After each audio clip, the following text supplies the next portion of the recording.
મિત્રો લાઈક કરજો, કમેન્ટ કરજો. 1,96,999 બાળકનો જન્મ થઈ ગયો હોય ત્યારે વિધાતાને પૂછવા જવું પડે કે રાવણ, અમે બાળકના ભાવિ કેવા બનાવીએ? લેખ બ્રહ્મા લખે પૂછી પૂછી અને જેનો હુકમ લીધા પછી વાયુ વાતા અને પવનને જ્યારે ઋતુ બદલાય અને વાવાનો સમય થાય ત્યારે પૂછવા જવું પડે કે રાવણ, ક્યાં અમે શીતળ વાવી, ક્યાં અમે મંદ વાવી, ક્યાં અમે વાવાઝોડા સર્જી? આ બધું એને 49 પ્રકારના વાયુને રાવણને પૂછવા જવું પડે કે અમે ક્યાં કેવા વાવી? લેખ બ્રહ્મા લખે પૂછી પૂછી જેને હુકમ લીધા પછી વાયુ વાતા અને મેઘ જળ વરહતા જેની આજ્ઞા થકી અને મેઘને વરહવાનું ટાણું થાય ત્યારે બારે મેઘને રાવણને પૂછવા જવું પડે કે રાવણ, અમે ક્યાં અનાવૃષ્ટિ કરીએ, ક્યાં ખંડવૃષ્ટિ કરીએ, ક્યાં અતિવૃષ્ટિ કરીએ? પૂછવા જવું પડે. અને નવગ્રહો ઊંચ ને નીચ થાતા. નવગ્રહો ઊંચ ને નીચ એટલે ઊંચા નીચા થાય એમ નહીં, પણ જ્યોતિષ શાસ્ત્રના નિયમ પ્રમાણે મેષમાં સૂર્ય હોય એને ઊંચનો સૂર્ય કહેવાય, વૃષભનો ચંદ્ર હોય એને ઊંચનો ચંદ્ર કહેવાય, વૃશ્ચિકનો ચંદ્ર હોય એને નીચનો ચંદ્ર કહેવાય. કયો ગ્રહ કહ રાશિમાં? ગ્રહને પૂછવા જવું પડે, ગુરુને પૂછવા જવું પડે, શનિને પૂછવા જવું પડે, રાહુને પૂછવા જવું પડે, કેતુને પૂછવા જવું પડે, બુધને અને ચંદ્રને પૂછવા જવું પડે કે હે રાવણ, અમે કયા માણસની કુંડલીમાં કેટલા ઊંચના થઈને બેહીને કેટલા નીચના થઈને બેસી? પૂછવા જવું પડે. નવ ગ્રહો ઊંચ ને નીચ થાતા. આવો રાવણ. લક્ષ્મણ તો એની પાસે એકવાર જઈને રાજનીતિ શીખ્યા.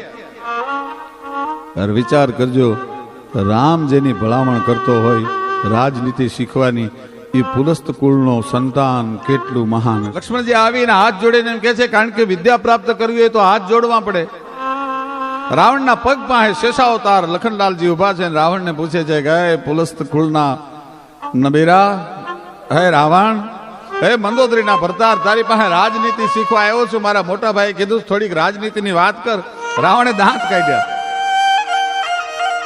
કે મારી રાજનીતિ તો જગ જાહેર છે, તમને સમજણ ન પડી મારી રાજનીતિમાં? કે ના, ખબર નથી પડી. તો કે જાનકી હરતા જાણી લીધી મેં તો મારા ઘરની ઘાતજી. ઉદ્ભવ સ્થિતિ સંહારકારિણીમ ક્લેશારિણીમ સર્વશ્રેયસ્કરીમ સીતામ નતો હમ રામ વલ્લભામ. એ ભગવતી છે, એ સચરાચર જગતની જોગ માયા છે, મને ખબર હતી. પણ એને હું લંકામાં શું કામ લાવ્યો? સીત હરતે સીત ના રહી, સીત મમ ભયો સમાજ. મને ખબર હતી. સીતાજીને અશોકવનમાં લાવ્યા પછી મેં મારા હૃદયની શીતળતા ગુમાવી દીધી છે, કારણ કે દુનિયા મને સીતાજીનો ચોર કહેશે. પણ હું જો સીતાને લાવું નહીં ને તો જગતનો નાથ મારા લંકામાં પગલા ન કરે. આ મારી રાજનીતિ હતી, એટલા માટે લાવ્યો. વિભીષણ મને ઉપદેશ દેવા માટે આવ્યો. વિભીષણને ઉપદેશ દેવાની જરૂર નહોતી, હું બધું સમજતો હતો. પણ એને મેં પાટું મારી અને કાઢી મૂક્યો, કારણ કે મને ખબર હતી કે જો વિભીષણ લંકામાં રહેશે તો મારા પુલસ્ત કુળમાં કોઈ કાગવાસ નાખનારું નહીં રહે. એટલા માટે મેં પાટું મારી અને એને કાઢી મૂક્યો. અને તમારા ભાઈને જઈને કહેજો લક્ષ્મણજી કે મેં બેઠા પૂર્વ મેં આઈ શક્યો ને મુરાર. હું જ્યાં સુધી જીવતો હતો ત્યાં સુધી મેં રામને મારા લંકામાં પ્રવેશ નથી કરવા દીધો.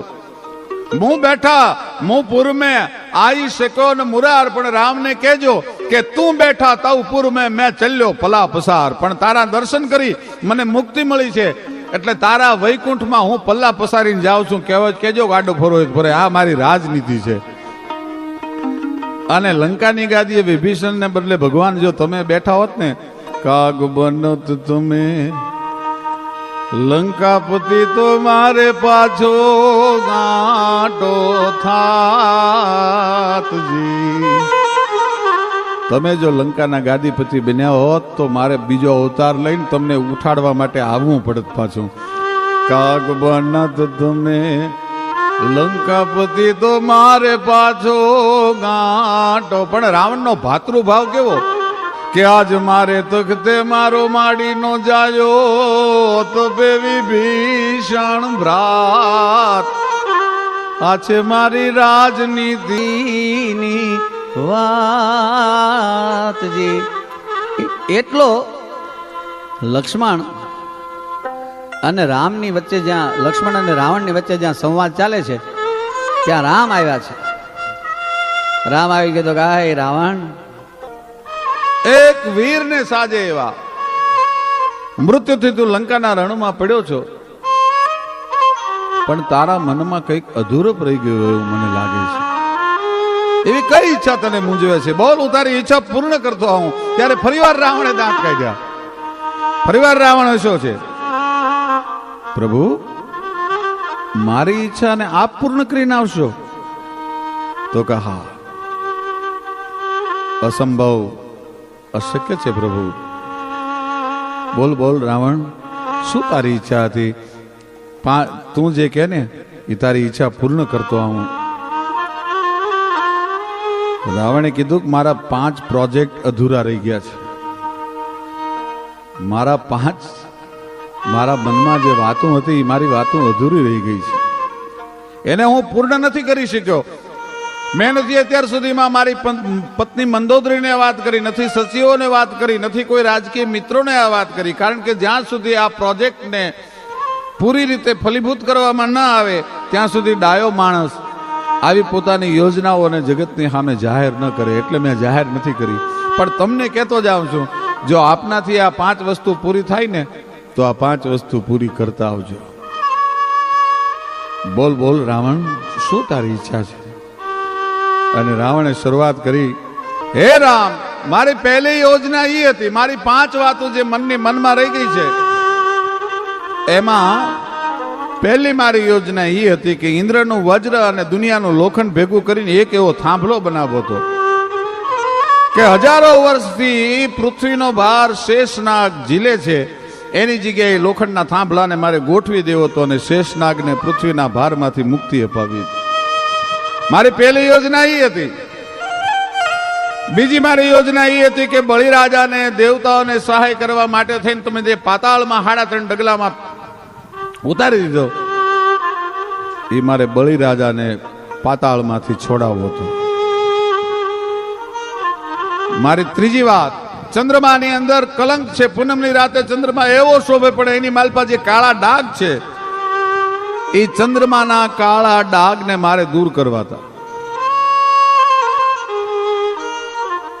અને મારી ચોથી વાત જે છે એ યમરાજને અને માણસને જે યમલોક સાથેનો સંબંધ છે, યમ માણસને લેવા માટે આવે છે, એમાંથી મારે મુક્તિ અપાવી. તેને એક એવું યંત્ર બનાવવું હતું કે જેનાથી માણસો પોતપોતાના પાપ અને પુણ્યનો હિસાબ પોતે જાતે સમજી લે, વચ્ચે યમ ન આવે પ્રાણ લેવા માટે. ચોથી મારી એ વાત હતી. અને 5મી અને છેલ્લી વાત મારી એ હતી કે દુનિયાનું 3/4 ભાગમાં જે પાણી છે, દરિયો છે, એ ખારો છે, એમાં મારે અમૃતના કુંભ ઠાલવી અને દરિયાને મીઠો મારે કરી દેવો હતો. સમુદ્રને મીઠો કરવો તો એ મારો 5મો પ્રોજેક્ટ હતો. આ મારી 5 વાતો છે એ અધૂરી રહી ગઈ છે. હે પ્રભુ, શક્ય હોય ને તો તમે એ 5 વાતો પૂરી કરતા આવજો. પણ ત્યાં તો રામને પરસેવો વળી ગયો. બ્રહ્માંડમાં હજી આવું કોઈ નથી જન્મ્યું કે 5 વાતોને એક હારે પૂરી કરી શકે. પ્રબુદ્ધ પુરુષ, મહાવિજ્ઞાનિક, એ રાવણની જે વાત છે, મનમાં જે વાતો રહી ગઈ છે, છેલ્લી જે એની મહેસા છે, એ હજી સુધી દુનિયાનો કોઈ રામ પૂરી નથી કરી શક્યો. વાતો રે મનમાં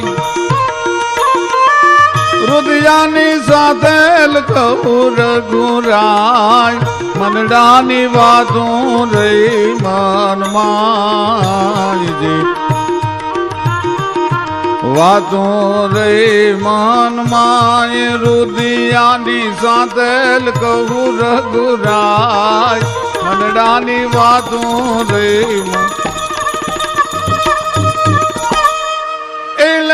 બ્રહ્મા લખે પૂછી પૂછી જનો હુકમ લીધા પછી વાજુવાતા અને મેઘ જળ વરખતા છે એની આજ્ઞા થકી અને નવગ્રહો ઊંચ ને નીચ થતા. એવો છે રાવણ, પણ એને કાળે ન મૂક્યો.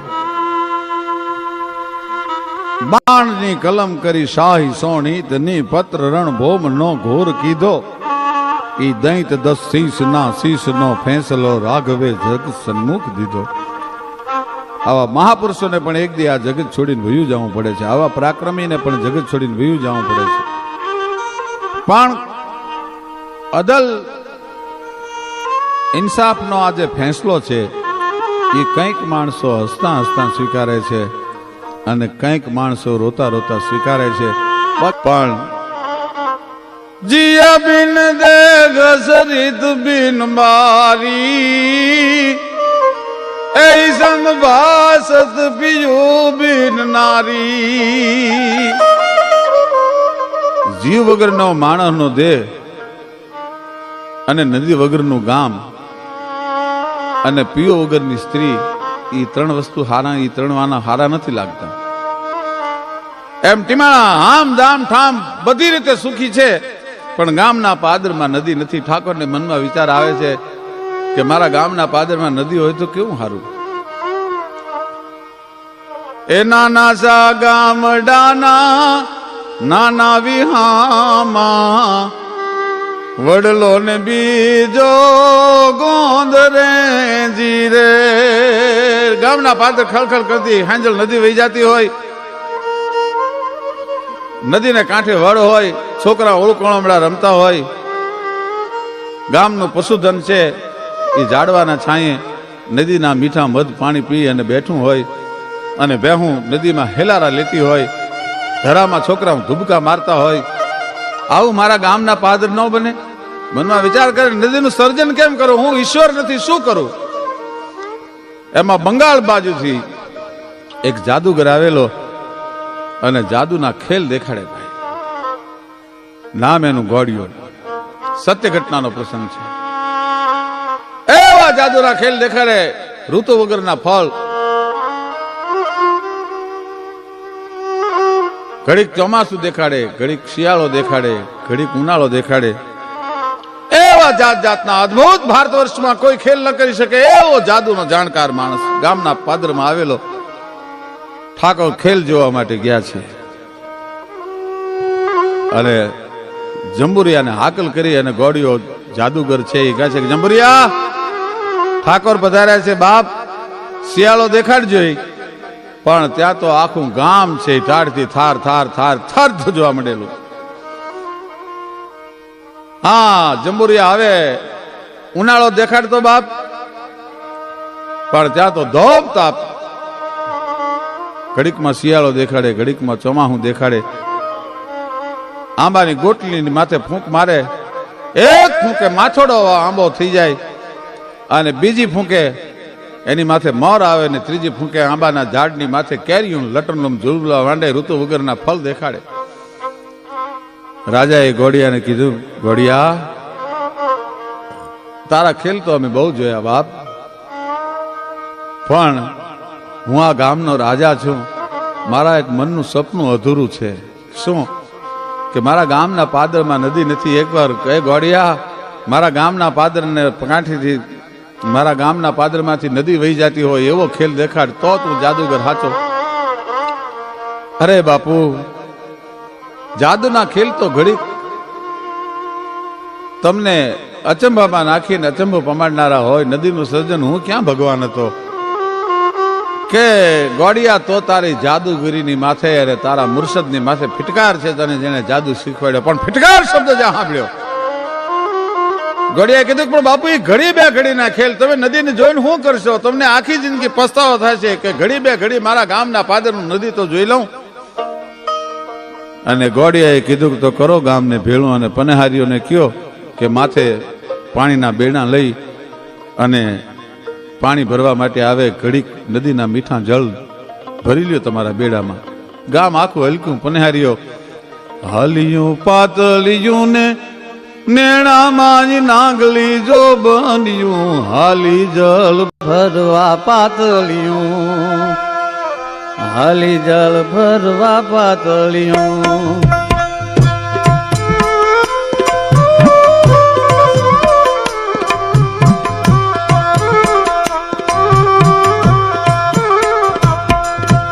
હાલિયું પાતળિયું ને નેણામાં નાંગલી જો બન્યું હાલી જળ ભરવા પાતળિયું. કાંબે ઉલર કટે હરી ગને ગમ કે ઘુઘરિયું, ગમ કે ઘુઘરિયું. એ ગમ કે ઘુઘરિયું ને પગમાં જણ કે જાંજરિયું હાલી જળ ભરવા પાતળિયું.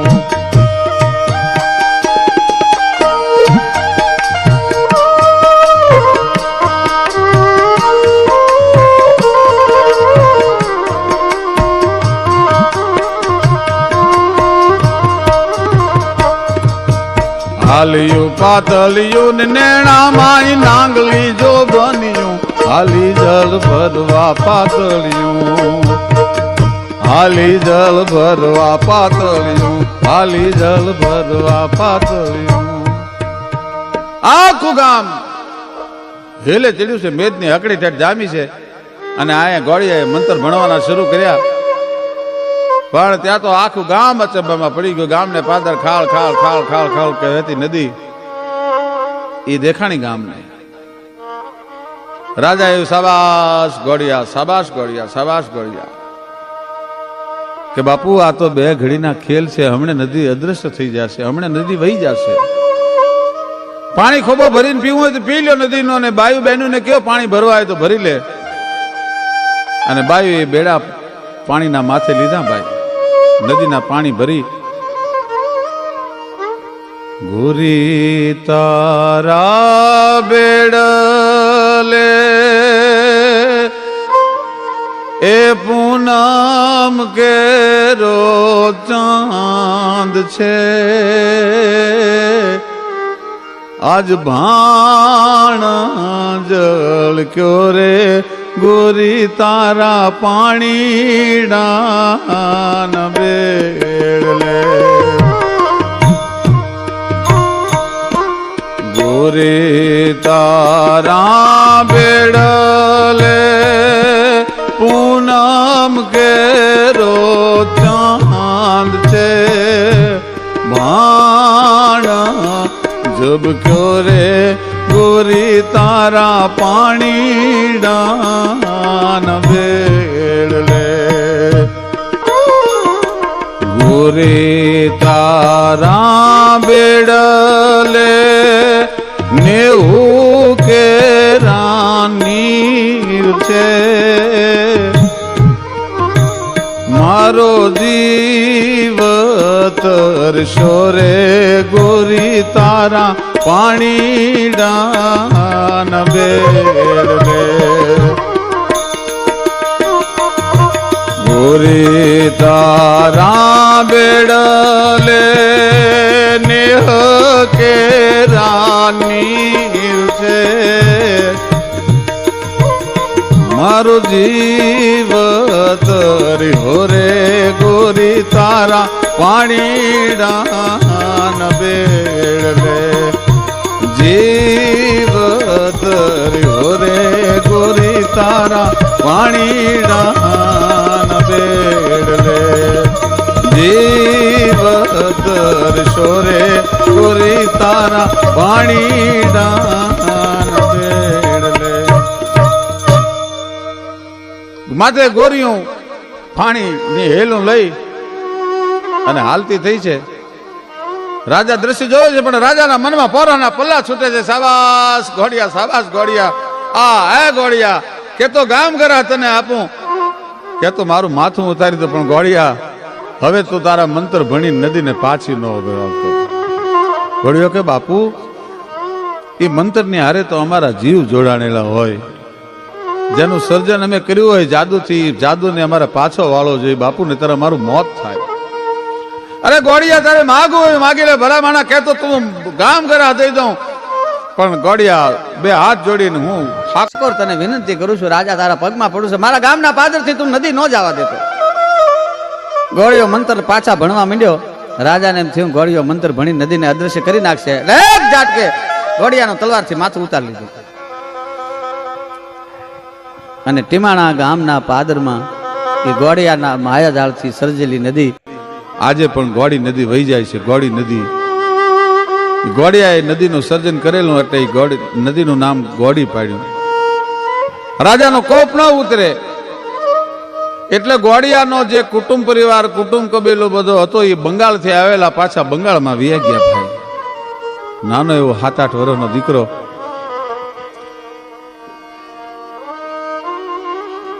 માં દીકરાને સંસ્કારના સિંચન કરે છે અને મુર્શદ જાદુના ખેલ શીખવાડે છે.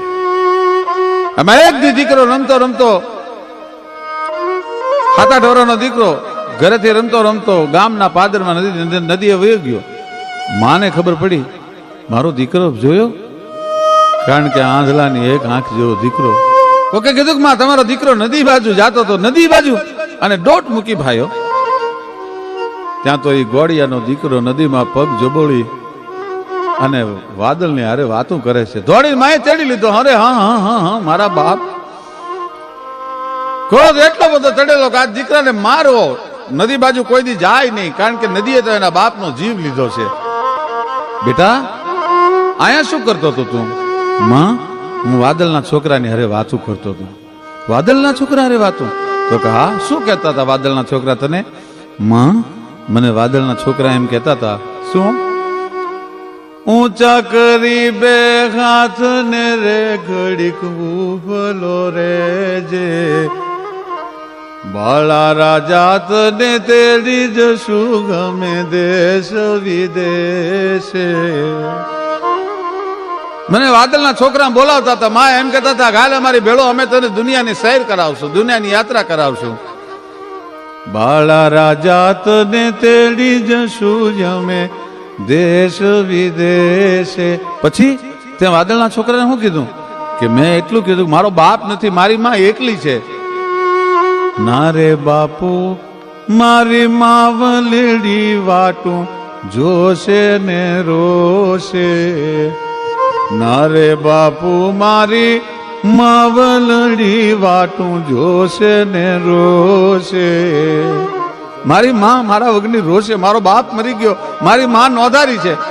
પણ ત્યાં તો ખમકારા મંડી કરવા મુર્શદને કીધું કે આને એવા જાદુના ખેલ શીખવાડો કે એના બાપનું વેર લઈ શકાય. અને 18 વર્ષનો થયો ત્યાં સુધીના જાદુ મંત્રના એવા ખેલ શીખ્યો. પણ રોજમાં કહેતે જોજે હો ગોહિલવાડમાં તળાજા તાલુકાનો ટીમાણા ગામના પાદે તારા બાપે નદી સદી છે. એ ઠાકોર જીવતો હોય ત્યાં સુધી તારા જાદુના ખેલ બધાય નકામા છે. ભૂચર મોરી નામનો એક કારડિયો રજપૂત અને એક પંખીણી છે, એ આગમ ઉચરે છે. ભૂચર મોરીને કહે છે કે તું આ જગ્યાએ આ ટીબા ઉપરથી તું તારા ઉચાળા લઈને વયો જા, કારણ કે 8 દિવસ પછી એક ભયંકર યુદ્ધ થવાનું છે. પલચર પંખણી જી કે બાતા यूं કહે ભયચર ભૂચરી જી કે આગમ ઓચરે ઓચરે આગમ દ્રોળ ભાદર. એ ભૂચર મોરીનું છેલ્લું યુદ્ધ સતાજી જામ લડ્યા છે. સતાજી જામ, મેરુ ખવાસ, રાજપૂતો, આહીરો, મેર અને 8000 તુંબેલ ચારણો યુદ્ધમાં સામેલ હતા. 80,000 નો ફોજ લઈ અને અજીજ કોકો આવ્યો હતો. એમાં જામ સતાજીના કુંવર અજાજી 20 વર્ષની ઉંમર અને ચોરીએ ચડેલા હતા અને ધીંગાણાની હરોળ પડતી મૂકી અને પોતાના દીકરાના લગ્નના માંડવે માલવા માટે આવ્યા. ને જામ અજાજી એટલું કીધું, બાપુ તમે ધીંગાણાનો મોરચો સંભાળવો પડતો મૂકીને તમે અહીંયા કેમ આવ્યા? કે બાપ તારા લગ્ન જોવા માટે આવ્યો છું. ધીંગાણાનો મોરચો સંભાળવો પડતો મૂકીને તમે અહીંયા કેમ આવ્યા? કે બાપ તારા લગ્ન જોવા માટે આવ્યો છું. ઓ બાપુ, હોય વ્રત બાળ કે ગંગ જોબન ભર્યો, હોય બળવાન કે ગબલ ઘેલો, અને ગીત મંગળ તણા ગાઈને કંઠમાં ભલે ને હોય વરમાળ ચોરી ચડેલો, પણ હાક જ્યાં હા ભલે દેશદ્રોહી તણી ભાગમાં એને લખ્યું સહેવું, ઈ પંથ ગબ ધૂત ના વીર રજપૂત ને જીવવું, તે પછી ઝેર જેવું. તમને મારા લગ્ન માણવાનું યાદ આવ્યું? ક્ષત્રિયનો ધર્મ નથી બાપુ ધીંગાણાનો મોરચો પડતો મૂકીને પોતાના દીકરાના માંડવે માલવા માટે આવે. પોતાની તરવારથી પોતાની વરમાળ કાપી નાખીએ જામજાજીએ, અને વિશે લીધી વાટ તે તો 80,000 આંખ ઉપરે અજમલિયા હરાટ તારા ઘટ મેં લોક ભલિયા ઘણા. અજમલિયો અલંગે આજ લાયો લાખા હર ધણી, દંતુ સળ પગ દે અને અંબાડીએ હણિયા ઘર. વિશે લીધી વાટ તે તો 80,000 આંખ ઉપરે, 80,000 ના દલકટક ની સામે જામ અજોજી 20 વર્ષની ઉંમરે પોતાના બાપને માંડવે પડતો મૂકી વરમાળ ફેંકી, અને જે દિવસે ઘોડીની માથે સવાર થયો તેથી કેવો લાગ્યો તો નવ ગયાંદર રઘુવંશ મણી રાજ ગલાન સમાન. આપી તે અલગી કરી ખેલણ કાજ ખળા, કંઠે કેહરી તણા જાણે કોઈ હાકલ હત્રહલ રાવત. આપી તે અલગી કરી અને ખેલણ કાજ ખળા. ઈ યુદ્ધના પડાવમાં ગુજરાત સૌરાષ્ટ્ર કચ્છ કાઠિયાવાડમાંથી ઘરે ઘરેથી રાજપૂતો આવ્યા હતા હુચર મોરીના યુદ્ધમાં. એમાં કચ્છના ભદ્રેશ્વર ગામથી મેરામણજી નામનો 14 વર્ષનો એક જુવાન, હજી ફૂટતી મોહરે, હજી જુવાની પૂરેપૂરી શરીરમાં પ્રવેશી નથી એવો કુમાર અવસ્થાનો મેરામણ કુંવર ઈ જામ હરદોળજીને મળે છે. અને જામ હરદોળજી કુણું પણ કાળજું કરી નાખે એવું મેણું મારે છે કે કુંવર મેરામણ, તમારે ત્યાં બધા મોટી ઉંમરના રાજપૂતો શું મરી ગયા હતા, ધીંગાણામાં કામ આવી ગયા હતા, કે તમારી જેવા હજી મોઢામાં જનેતાના ધાવણ ફોરે છે? અહીંયા કઈ માસીબાનો માલ ખાવાનો નથી, અહીંયા તો દુશ્મનોની સામે લડવાનું છે. પણ મેણું કોઈને મારીએ નહીં, મેણું માથાનો ઘા. સાહેબ મેણું લાગી ગયો, પણ જવાબ આપો છે જામ હળદળને. એટલે પોતે એક જ શબ્દ ઘૂંટાણા કરે છે, હું રાજપૂત છું, હું ક્ષત્રિય છું. હરિયલ ઘરે ન હોય અને ફળિયામાં કુંજરણા ફરે, એને વયની વાટું નોય પછી કેહર બચાને કાગડા. હરિયલ ઘરે ન હોય અને ફળિયામાં કુંજરણા ફરે. રાજપૂતના દીકરાને વયની ઉંમરની વાટ જોવાની હોય, હરિયલ ઘરે ન હોય અને ફળિયામાં કુંજરણા ફરે, એને વયની વાટું નોય કેહર બચાને કાગડા. ઉતરે નંગના બત જીત મહાવત જય ગજ શીશ ચડ્યો ચડ્યો બદલા જન ભુટ્ટ બિલોરી તણો જન જન્મ થતા જડ્યો મરડાજ નહીં મૃતિકા ઘટકો કુંભકારજ ઘાટ. ઘડ્યો દિલ શુદ્ધ જુઓ દલ પત કહે જન જાતિ સ્વભાવ. પડ્યો ઉતરે નંગના બત જીત મહાવત જય ગજ શીશ ચડ્યો. એમાં સામેની ફોજમાંથી હરદોળ જામને મારવા માટે એક રાજપૂત તૈયાર થયો છે. દગો કરી અને દુશ્મનની ફોજમાં દાખલ થઈ ગયો. જામ હળદરોળ જેવી અણહાર વાળો એમના નાના ભાઈ છે, એ સ્નાન કરવા માટે બેઠા છે. અને આ જુવાને જોયું કે આ જામ હળદરોળ જ છે, એટલે પૂછ્યું કે આપનું નામ? એક સેકન્ડમાં આ તો રાજપૂત ચતુરાઈ ચારણ ધણી અને રીતું રજપૂતા ઓળખી ગયો કે આ દગો છે. એટલે કીધું કે મારું નામ જામ હળદોળ છે, બોલ શું કામ છે? પણ ત્યાં તો હાથમાં ભાલો ફારક કરી અને છાતી ચીરી અને નીકળી ગયો. નાના ભાઈના છાતીમાંથી હળદોળ જામ બચી ગયા. પણ 14 વર્ષનો કુંવરડો જે ભદ્રેશ્વર કચ્છમાંથી આવ્યો હતો, એને એમ થયું કે જેના માટે હું ધીંગાણા આવ્યો છું અને એને મારવા વાળો જો એમ નામ જાય તો મારી જનેતાનું ધાવણ થાયો ન થાયો કેવા ભાઈઓ. 14 વર્ષનો કુંવર પોતાની પટ્ટી નામની ઘોડીની માથે સવાર થયો. ઘણા એવું ગાય છે, હાલાજી તારા હાથ વખાણું કે પછી તારા પગ વખાણું? પછી નહીં, પણ હે મેરામણ કુંવર બાપ, તારા હાથને વખાણવા કે હે પટ્ટી ઘોડી તારા પગને વખાણવા?